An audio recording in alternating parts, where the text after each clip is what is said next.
We had a little bit of technical difficulty, so we're going to try this again. Somehow or another, the camera kept going off. So anyway, we're going to do toffee and pralines, okay? Again, it's kind of a structured crystallization of the sugar. So we are going to be doing a little bit of stirring of it toward the end of the process. But if you want to have sugar that has not crystallized at all, don't stir it after it's boiled. Once one crystal starts forming in your sugar, it's going to start a chain reaction and the whole thing is just going to crystallize and you're going to have like rock sugar in your pot. And if that happens, the best thing for you to do is to pour the sugar into a pie tin, let it set, throw it away once it's cooled off completely, and then fill the pot back up with hot water, put it back on the stove, let it boil, and then you can just pour all the rest of the residual sugar that is clung to the side of the pot into the drain. If you try to pour that crystallized sugar down the drain, what's going to happen is it'll definitely set up in the middle of your pipes, and you're going to have a plumber come out and chisel it out, and it's going to be costly. Okay? So we're going to start with the toffee. The toffee is in the book. I will tell you that I found that the temperatures in the book are a little high. So I've lowered them, and I think that we end up with a really nice product that way. What was happening when I was bringing the toffee to the final temperature of 320, it was tasting burnt or bitter. And so, you know, really you don't want that.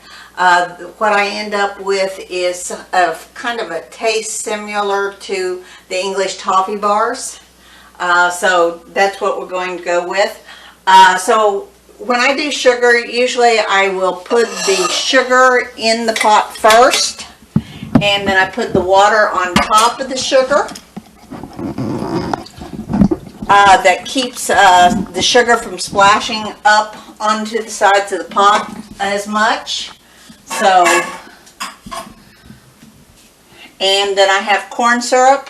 What we did with the corn syrup was we put it into a bowl lined in plastic wrap, and then I just simply take the plastic wrap off. I'm going to kind of fold it up just a little bit, and I'm just going to squeeze all of the corn syrup out of the plastic wrap, kind of like you would a PC portion control ketchup container. Okay, and then I'm going to go on and take a spatula, and I'm just going to kind of stir this lightly. I don't want to end up splashing that sugar too much on the side of the pot. I'm going to turn on the heat. I want the temperature of the sugar going as hot as I possibly can without the flames of the stove licking up the sides. I don't want it to come over the sides, because not only are you wasting a lot of the heat, it's just not heating very evenly that way. Again, you can stir your sugar a little bit, but once it starts to boil, stop. Great way to wash down the sides of your pot is to either put a lid on top of it. The lid catches the condensation and keeps that from, the condensation washes down any crystals of sugar that happen to cling to the side of your pot. Another way to do it is to take a nice clean brush in some nice warm water, and then wash down the sides of the pot, always staying over the work. You don't want to actually touch the crystals of sugar, and then the water will wash those crystals of sugar right on down into the pot. Once this starts boiling, don't do it too often, because what's happening is every time you introduce the cooler water into the hot sugar, you're lowering the temperature of the sugar again, and so it's going to take longer for it to heat up. Okay? Usually at this point in time, I go on and I will clip a candy thermometer on my pot, but unfortunately It's just what it is. With the virus, the coronavirus going around, we got kicked out of school, and I don't have a sugar thermometer here at the house. So, Screen went black. so anyway, well, hit the pause button. Okay. Yeah, it's false. Okay, so. Oh, actually, no, it's still going. Sorry. Okay, so while the pot with the toffee is coming to temperature, I'm bringing this to 280 degrees. I'm going to go on and start the pralines, and you're going to have to move the camera so they can see it. So in the pot, I'm going to put my brown sugar and my white sugar. I have 14 ounces of white sugar and 5.5 ounces of the brown sugar. I'm making half the recipe that's in the book. I'm sorry. I'm making the full recipe of pralines. And then I'm pouring 8 ounces of cream on top of that. And I'm going to take a spatula and I'm going to stir that up. Now remember, when you're cooking sugar, that really basically what you're doing is you are waiting for the sugar to, or the water that you put in the sugar to evaporate.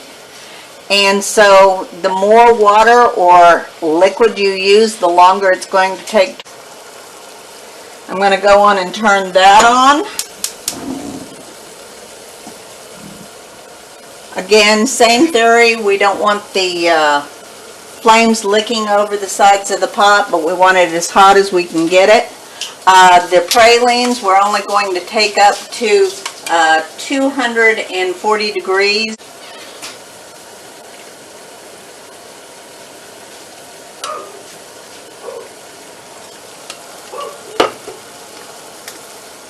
Give that just a little bit more of a stir because I've added that water.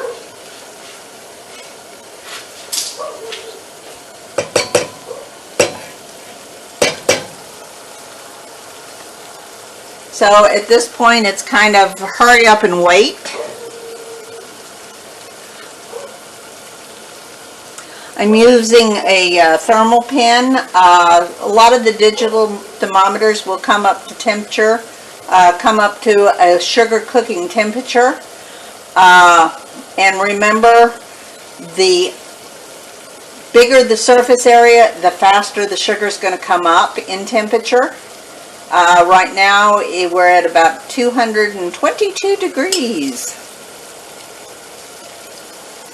So it may come up a little bit faster than it did when we were doing this earlier today. Because as you've noticed, to make Bill feel better, I put it in a bigger pot.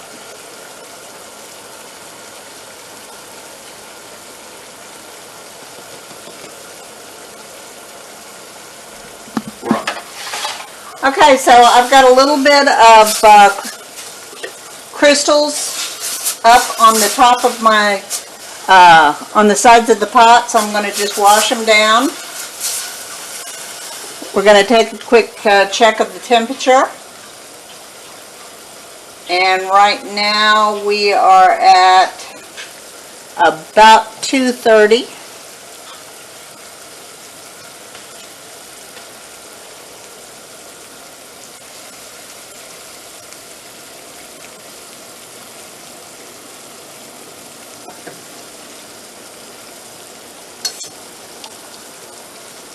You'll notice when you're looking in the pot, the bubbles are breaking pretty small.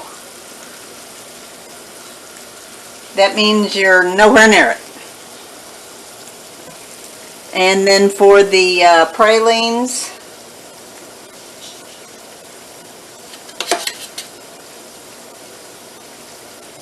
we're about 140 degrees, so Bill may be right. We may end up scampering quite quickly because they might both be ready at the same time. While we are waiting for the sugar to finish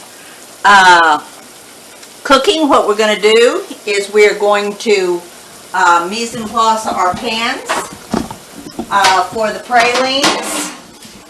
I'm going to just give it a light spray of some pan spray. You know, I don't want to do too much, but it does kind of help the pralines lift a little bit better.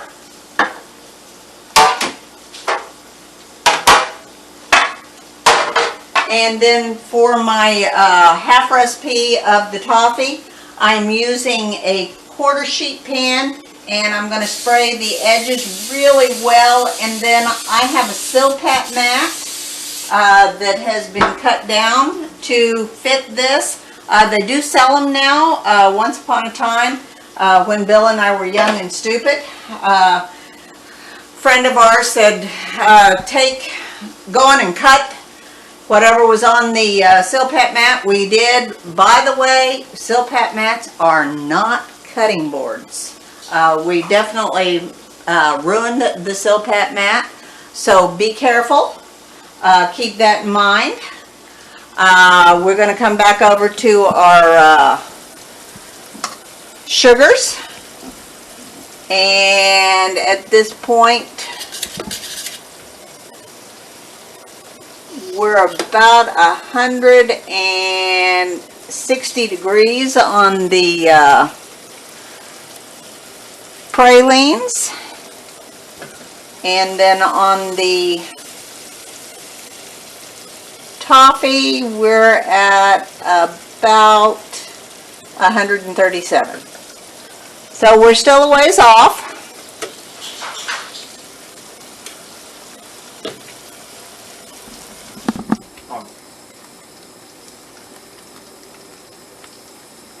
Okay, so our pralines are at about 230.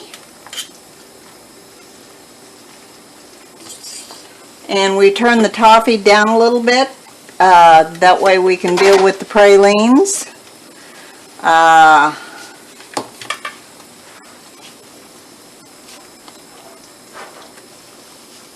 Boy, I wish I had a candy thermometer right about now. That way I could take the temperature of both of them at the same time.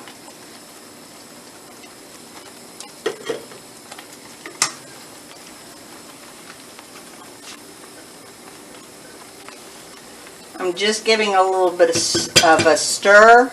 Again, we're kind of going for a controlled crystallization. So it's okay if you give it a little bit of a stir.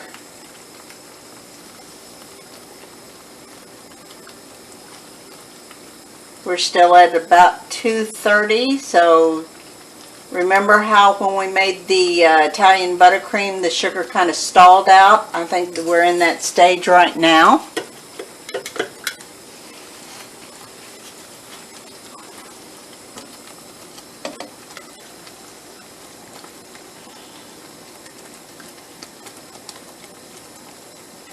I'm going to have to deal with the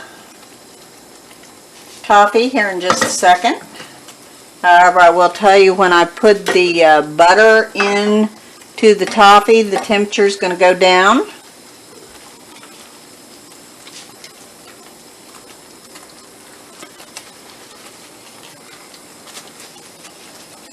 I'm kind of fighting with trying to keep the cream out of the toffee. And now I have paper towel stuck on my thermometer.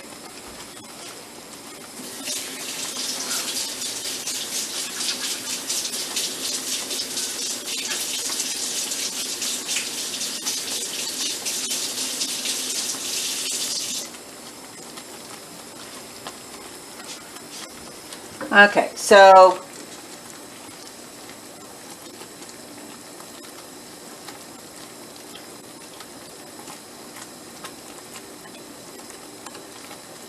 the toffee's about 175, and we are now ready to work the pralines. They are at 240. So what I'm going to do is I'm going to put half an ounce of butter in. Silly me, I weighed an ounce of butter. And then I'm going to put the pecans in. I actually have a half pecan, half walnut mixture. We kind of like the flavor of the walnuts. They're a little bit more bitter than the pecans are, and so they kind of cut down some of the sweetness of the praline themselves.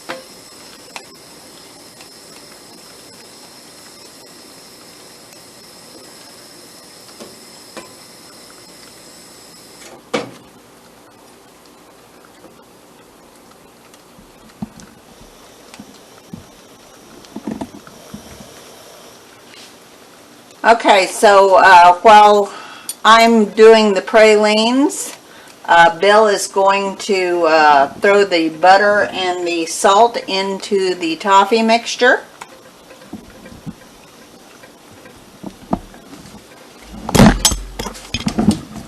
Wasn't that fun?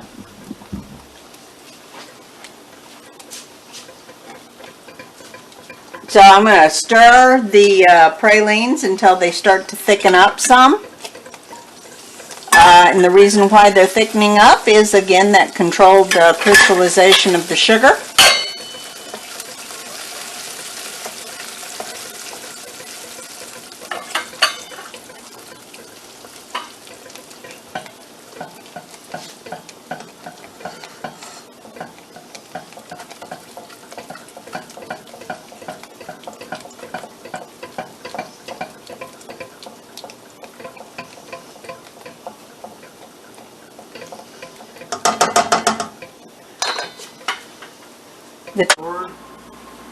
We're recording.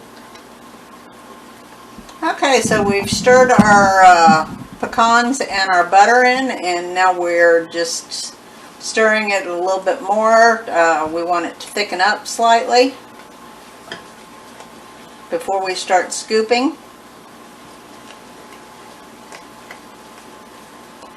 We did end up bringing this one up. Recording. Okay, so we brought it up to 248. We decided it wasn't quite hot enough because it wasn't setting up enough. And as you can tell, it looks quite a bit thicker. The color is a little whiter, or lighter I should say. If you're going to do this with a regular spoon, I recommend that you take your spoon and then you come to off the tip of the spoon. It's a Scoop fast. little bit easier. So at this point, I'm going to scoop my cookies with my pralines with the 240 scoop. 240 scoop. 40 scoop. And I'm going to have to scoop fast. Those extra 8 degrees really made a difference for us. So please make sure that you make the adjustment to your recipe. Okay, Ben, I'm moving.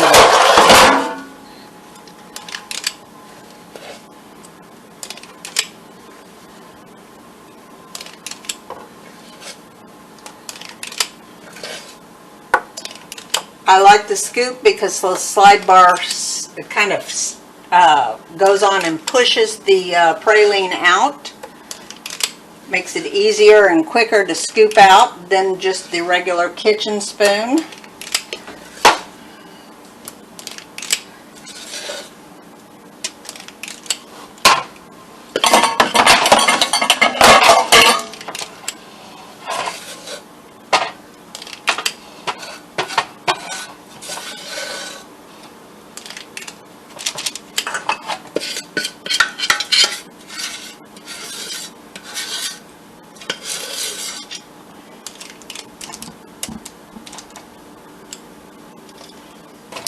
Okay, and look at those beautiful babies.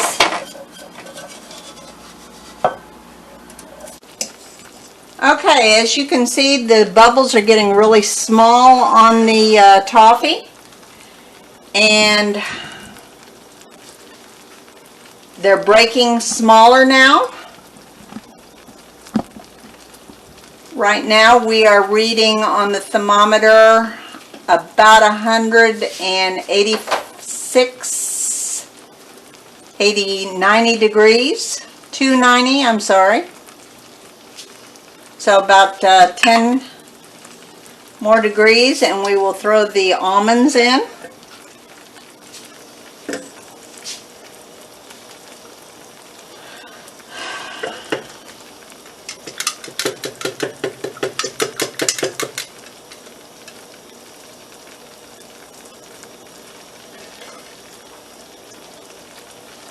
The color is nice and beginning to get dark. It's kind of got that brownish, tannish brown look to it.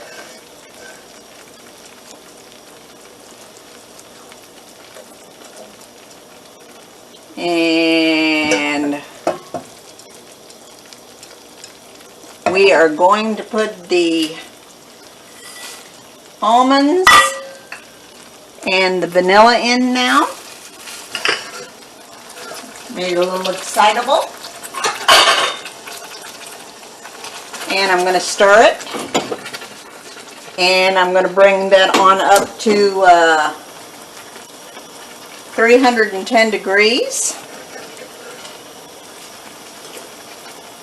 Make sure you stir it and you get the almonds evenly distributed throughout your mixture.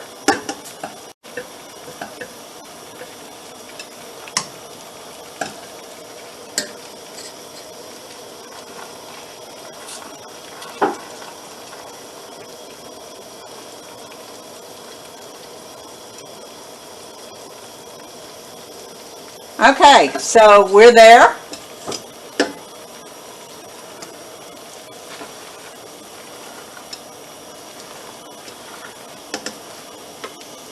Bill, would you hand me a hot pad?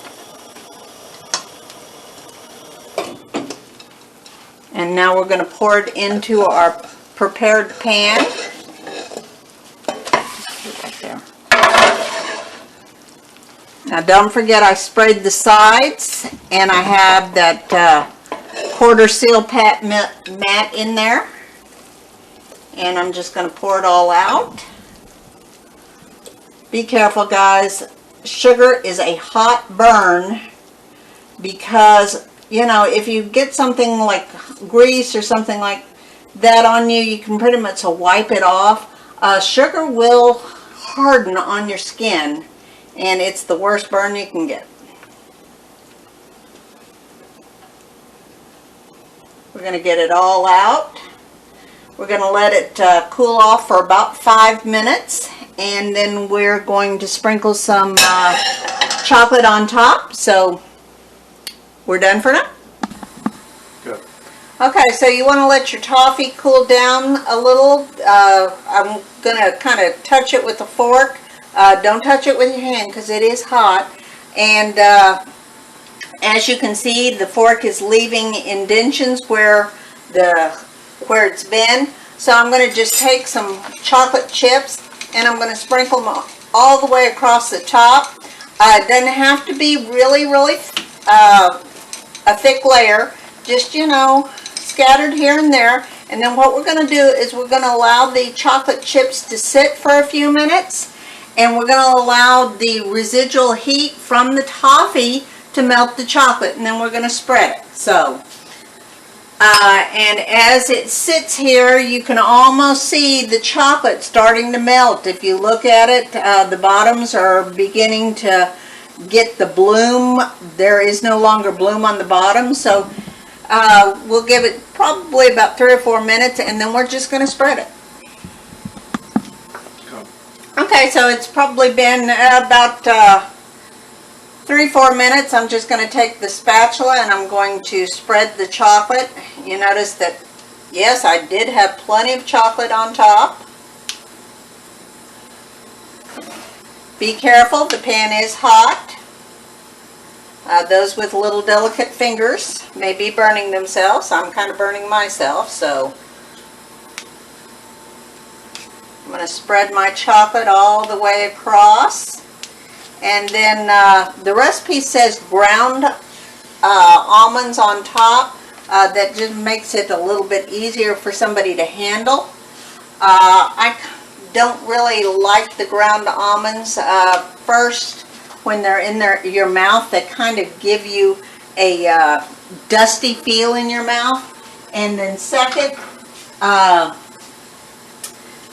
they just tend to fall right on off. So I've kind of chopped my almonds down pretty far, but they're not dust.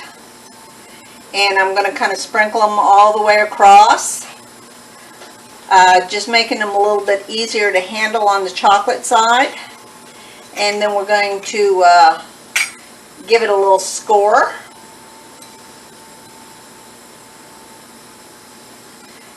And the reason why I'm going to score them is it just makes it easier for me to break them apart later on if they're pre-scored. So I'm going to do it, earlier today I did it with a just a regular kitchen knife. This time I'm going to do it with a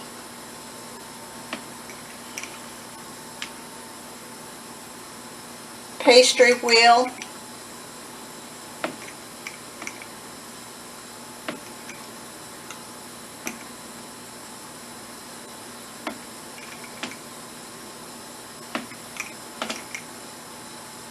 And then I'm going to come back through and I'm going to do it the other direction.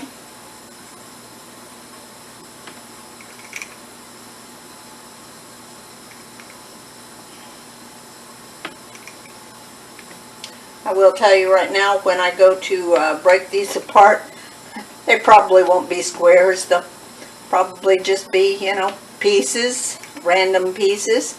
But they will break easier this way, so. Okay, that's our toffee. Hurt like the very devil. Okay, I put the toffee in the freezer just long enough to set the chocolate. Don't leave it in there too long, or if you do, what'll happen is it'll condensate just a little bit up underneath the chocolate and it won't adhere to the toffee very well. It won't take but a second for me to pull it out of the pan. If you look, it's actually already pulling away from the pan. And so I'm just going to take my spatula up underneath it, pull it up, and you notice because I scored it, it broke in that score really nicely. And so I'm just going to kind of break it. Again, not all of the pieces will break precisely where you want them to, but the scoring will definitely help. So I do recommend scoring it. You want the toffee to be about an inch, or I'm sorry, about a quarter of an inch thick. If it's much thicker than that, it really becomes hard to chew in your mouth. It's hard on the teeth. And if it's thinner than that, it kind of breaks apart when you're trying to eat it. Again, here's the pralines. They've got a really nice grain to it at the 248 degrees. They set up really beautifully. Bill tried one and he said there's nothing better than a nice warm praline. So anyway, that's it for this week. We'll see you next week.